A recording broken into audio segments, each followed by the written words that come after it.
What's going on, everybody? This your boy King Gabe here, and we are here to talk about Yumeko Rough Draft Comic Issue 1. Yes, a rough, what didn't get published here. Now, actuality, I do have some published Yumeko comics 1 and 2. And yeah, they are available to get, just like Brown Chronicles was. But of course, these were the only two. There was only 2 issues of the comic version of Yumeko that were published, of course. And now, we're officially, with the first 2 of the novels, and still continuing it.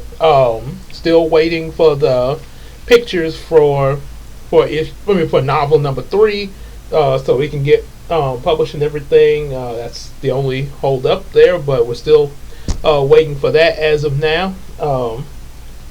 And also, I've kind of, while I've been waiting, I've also even started a little piece of Superman, Supergirl Reign of Justice fan fiction that I mentioned I was going to be working on and everything.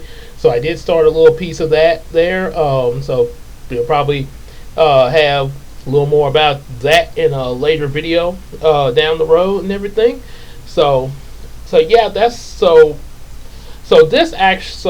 what we're here talking about in this video is actually the rough draft version of what kind of sort of went into the first 2 issues, as well as also what was going to be before my Photoshop just gave out after issue number 2.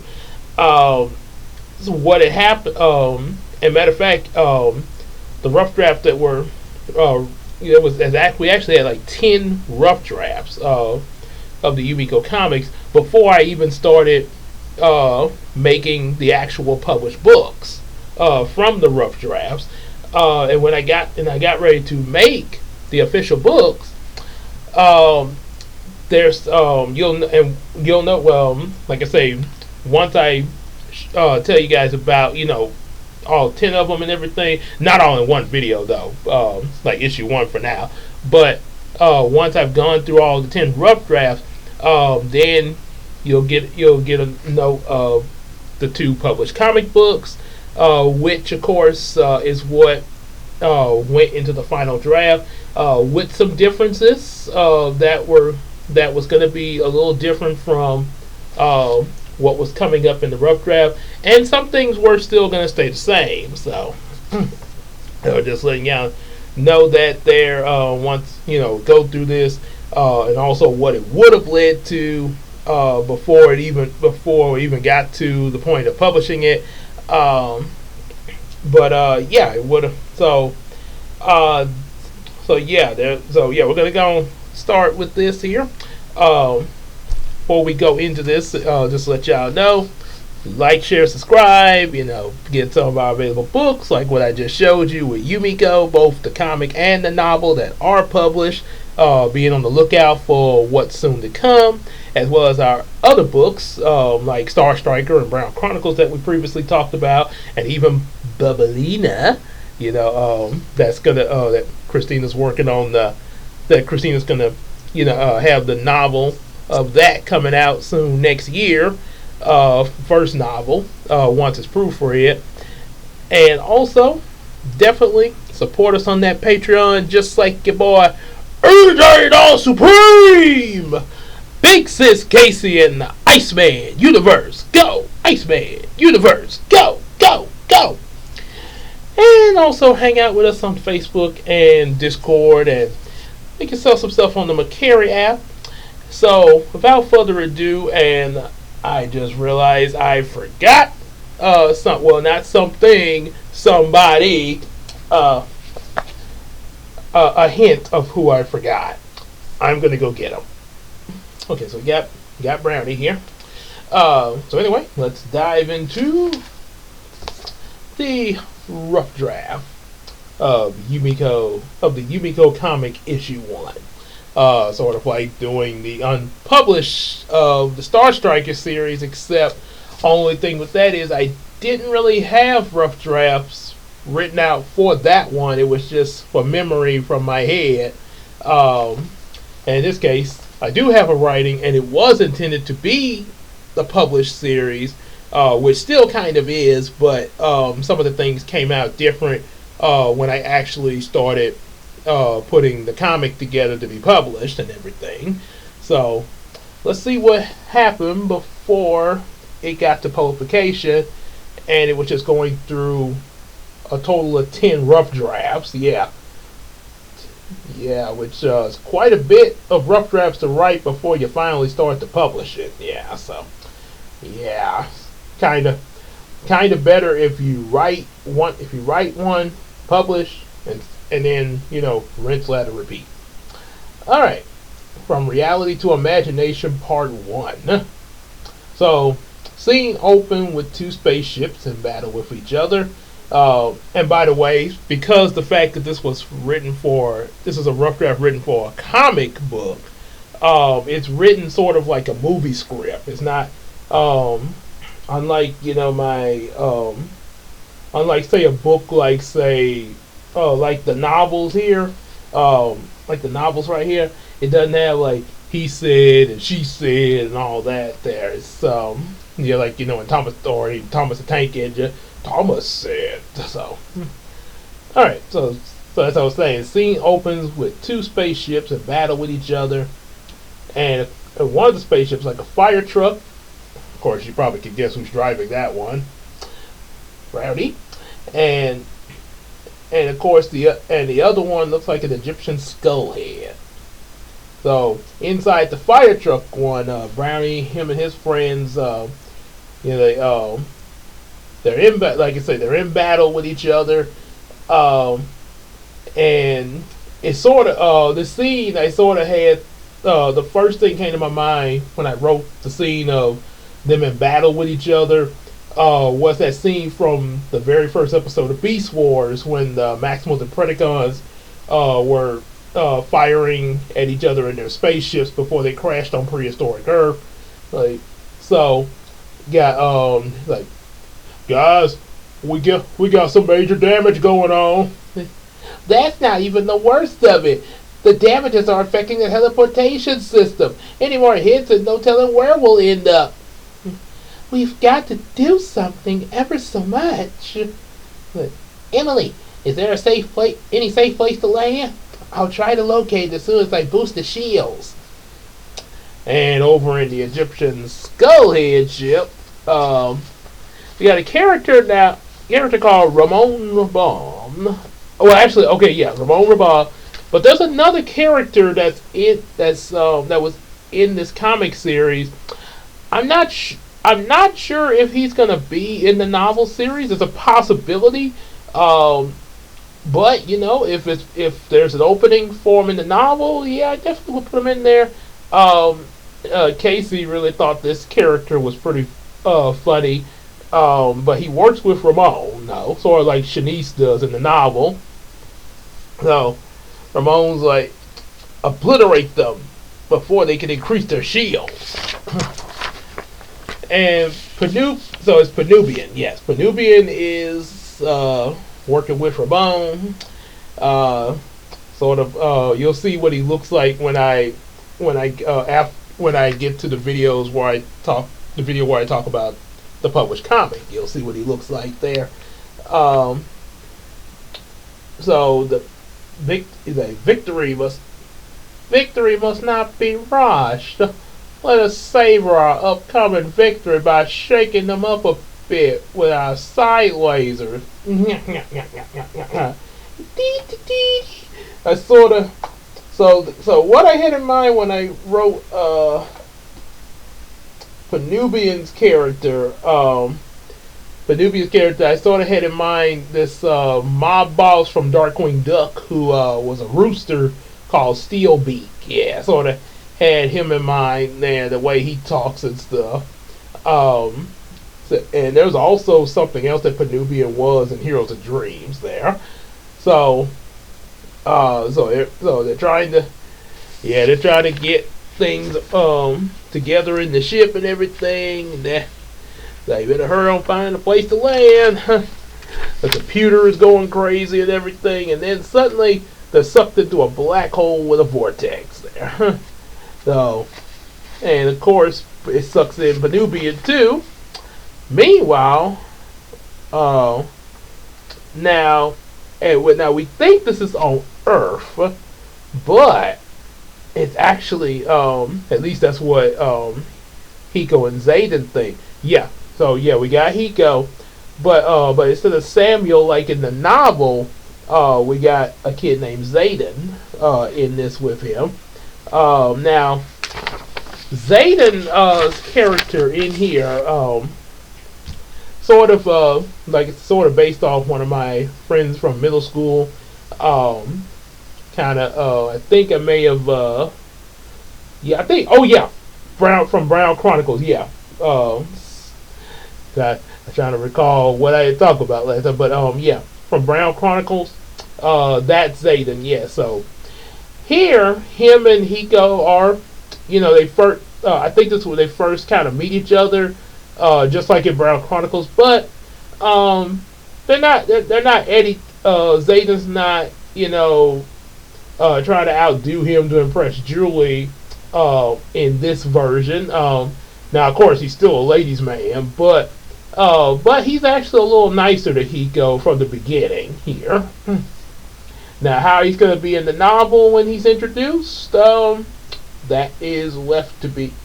No, we have yet to see. So it turns out they're in front of the abandoned Cola Mart, just like in the novels of Yumeko. Hiko explained. Now, instead of the whole explanation about the world of Yumeko, because here they don't even know they're in Yumeko. They just know they're in front of this abandoned Cola Mart. And Hiko explains how it was closed down 60 years ago. When and his Big Pop and Granny, they took him by there once with some friends of theirs, and rumors say that the reason it never got torn down is because anyone who ever got near it was never seen again. Zayden decides to investigate it, maybe solve the mystery of the missing people. So, of course, they decide to take the Scooby-Doo route and go inside. Well, gang, looks like we got a mystery on our hands. Like I was afraid he would say that. So they go, and it turns out Penubian is watching them through the security camera. So, yeah, this obviously is taking place. This scene is actually some time has passed after what happened with Brownie and his friends, and somehow Penubian has gotten back to this location and is spying on Hiko and Zayden going inside the Cola Mart, and say he's going to give them some special customer service. So then the investigation begins. They start, and yeah, it leads them to the toy aisle. I mean, come on, they're two kids. You're two kids going into any kind of store. Aren't you going to look for a toy aisle? So they see all these different kind of toys. They got the Super Deluxe Ultra Cat action figure, Food Bear action figures. They're wondering if there's a Thor the Thunder Rabbit in there, sort of like their version of Superman, Batman, and Wonder Woman, kinda. Of course, Thor the Thunder Rabbit is sold out. Well, Wonder Woman did. As Wonder Woman say in the new 52 movie, Wonder Woman sales do make pretty good. So they say, well, let's see if there's any in the back. And all of a sudden, they see a zombie bagger. There isn't. Yeah! The zombie bagger! Run off Scooby-Doo style. But then they run into a zombie cashier and a zombie janitor in the sporting goods section. They get grabbed by them, and it seems like the end. But then suddenly, Julie enters using her sword to slash the zombies. Slash them in the back, of course, causing them to drop the boys, and then quickly slices them apart. Because, zombies, yeah. And Hiko and Zayden are kind of dazed by their rescuer, Julie. Hi. But suddenly that zombie bagger is still coming, and her brother Tim takes care of that by whamming him into a shelf full of VHS tapes with his staff. Let's see. I think this is where I had like a. Oh yeah, one of my pages when I stapled this together had got kind of mixed up there. So okay, so I had to read this page and go back to that page. Yeah, it's kind of confusing. Yeah, but so they all escape, and they all escape and everything. They stop to kind of catch their breath on the dairy aisle, and of course, they thank Julie for saving them. Julie and Tim, of course. Hiko kind of stares at Julie and starts to daydream because she looks a lot like Naomi, which was something that was which is something that's pointed out in the novels. Eventually, I'll let you guys know about those novels there, but yeah, it was something that happened there, and also in the comic version. And this is kind of a little in joke. When I got out of middle school, I had to go to summer school before going into high school, and that's of course where I met Casey. Before I met her, though, I actually had watched several episodes of Yu-Gi-Oh, but I didn't quite understand it. However, when I saw Casey, the first thing that came to my mind was like that she looked kind of like Taya. But what I said to her, because I didn't, because I had forgot her name at that time, and I know it now, Taya, aka Anzumazaki. But I said, you look kind of like that brown-haired girl in Yu-Gi-Oh. And Casey said, yeah, you're talking about Taya, right? I get that a lot. So, and that was, yeah, and we started talking about Yu-Gi-Oh from there. So this is sort of an in-joke on that. He's thinking of Julie and Naomi kind of looking alike, and he thinks that Julie is Naomi. So it turns out in this version that goes into the comic comics of Yumeko, the comic universe, Hiko already knows Naomi. At least he's all. I mean, they haven't like just say know each other, but he knows of her. Later, it's revealed that they actually, I'm pretty sure I'm right on this. That they went to church together. Also, kind of a reference to how there's been a lot of different crushes I've had growing up that were at church. So yeah, yeah, that's how he knows of her. And in the novels that we just got 1 and 2 of, and waiting for 3, Hiko and Naomi met each other for the first time, and that was the first time they actually ever met each other. But here he knows of her from church. Also, another thing to point out: the kids, Julie, Hiko, Tim, and Zayden, they're actually all in middle school, just like they were in Brown Chronicles. So that's another reason why. Whereas in the novel, they're elementary, like I think Hiko and Samuel, like 7 years old, and Julie and Tim are 8. So he starts daydreaming about him and Naomi. Hiko starts daydreaming about him and Naomi in a beautiful garden, holding hands. Please be mine, Hikoji-chan. I will if you be mine, Naomi-chan. Okay, and then the daydream, of course, starts to dissolve when it's revealed that he's holding Julie's hand, and Julie's kind of like, okay. And let's see, wait, I got another page mixed up there. Okay, I was supposed to go back there. Yeah. Okay. So, oh yeah, Julie's like, hello. And of course, yeah, like oh, you kind of look like Naomi. Julia, of course, kind of, and Julia, of course, just makes a little joke like, "Oh, really? Is she cuter than me?"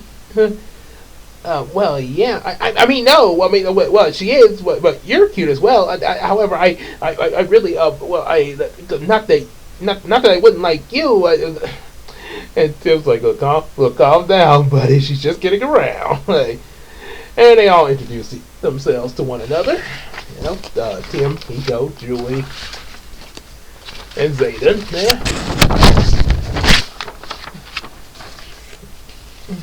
And first, and of course, Zayden, just like in Brown Chronicles, tried to hit on Julie. Like, well, I'm Zayden Walker. If you guys are and since you guys are sister and brother, zips over to Julie. Perhaps I can be your Romeo, Juliet. Yeah. Julie's like, no thanks, that won't be necessary. And they even made flowers appear. Yeah. So, so then of course the guy tried to figure out a way out of the store, but yeah, but then now they already had zombies coming after them. So suddenly now we got a zombie cashier. It's a no way out. Julie, she's ready for battle. She got a sword and everything with her. Zayden, of course, tried to show off. Like, no need, Juliet. I got this. Alright, pal. I admit you caught me off guard last time, but you're in for it this time. And trying to show off some kung fu moves like, that's right. You messing with the Saint Fu Master. Can't touch this. Can't touch this. Stop. Say it time. Like kung fu mixed with MC Hammer, yeah. Oh boy.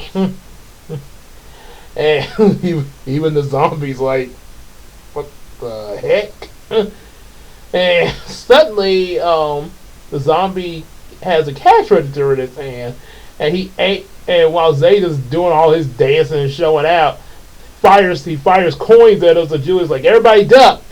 And she uses her sword to deflect the coins back at the cashier, which when it hits it's the zombie cashier, and when it hits the zombie cashier, they explode, sending him flying into the cooler filled with milk. And Zayden, he sees, because he had his eyes closed, so he opens his eyes. He's like, "See, I told you I had this. Jackie Chan and Bruce Lee ain't got nothing on my skills of Zay Fu." As Cusco would say. However, but then more of these zombies appear, and also the zombies are holding holding cash registers just like the other one that fire exploding coins. So yeah, they got to duck for cover on the frozen food aisle. But even more zombies show up. He goes like, if only we could freeze the zombies like ice cream. And just so happened he glanced at some ice cream when he said it. All the freezer doors open, firing ice cream at the zombies to freeze them in place. He goes like, did I do that? And it's like sort of like Steve Urkel. Did I do that? Or I guess technically because of the situation, it's kind of a more dramatic situation, more so than comedy. In this particular scene, I guess it'd be more like Henry from Digimon Tamers. He digivolved. Did I do that? And Zayden's like, I don't know, but if you did, keep it up. So Hiko then thinks of an idea. It's like Frozen Fury. All the freezers start rumbling and they explode into an ice cream tidal wave that drowns the zombies and then starts coming toward the kids. They try to escape. The four of them try to escape, but they end up getting washed through the clothing department in front of the registers. but they end up on the front end by the registers, and as they start to get up, Penubian shows up. Well, well, well. Looks like your little ice cream trick didn't quite pay the price, but don't sweat it. There's more than one way to pay the total amount, Hikoji Makoro. He goes like, how do you know me? Because you're in cahoots with my arch nemesis. Now you come quietly or else. And then, oh boy, Brownie comes up. Stand down, Penubian. Yeah. And everybody turn, they see Brownie. Brownie B. Brown. Brownie B. who?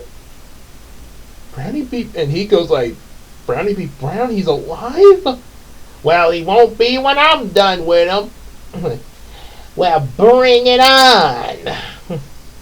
He goes like, I don't know how this happened, but this is amazing. And of course, it's to be continued for there. So, that last scene, the inspiration for that last scene was actually based from a scene from Transformers Armada, right at the end when these kids, they had found the minicon, the little minicon, and Megatron showed up. You have something of mine, and I want it back. I have tried to be patient with you. And just as he's about to reach for the minicon, Optimus showed up, and first you just hear him like, stand down, Megatron. Do do do do do do do. Optimus Prime. Optimus who? Yeah, sort of. So that's, yeah, it's kind of where the inspiration of that came from. So yeah, that's the rough draft of issue 1. So in the next video like this, we'll be talking about the rough draft of issue number, the Yumeko rough draft comic series of issue number 2, from Reality to Imagination Part 2. Pretty much like how you had, I think that was the same with Brown. Well, I left the book in the living room now, but I think that may have been the same title that was used with that. So yeah, I think that was Reality Imagination. So yeah, that's it for this. Like I say, they always say keep on wanting more. So next video we will be talking about the rough draft issue number 2. Like what you saw here, definitely like, share, subscribe. Buy available books that are published, and definitely hit us up on that Patreon, just like your boy AJ the Supreme, Big Sis Casey, and the Iceman Universe. And also definitely hang out with us on Facebook and Discord, and we can sell each other some books on that Macari app. And for all that said and done, we will see y'all in the next video. Y'all take care, everybody. Brownie B. who?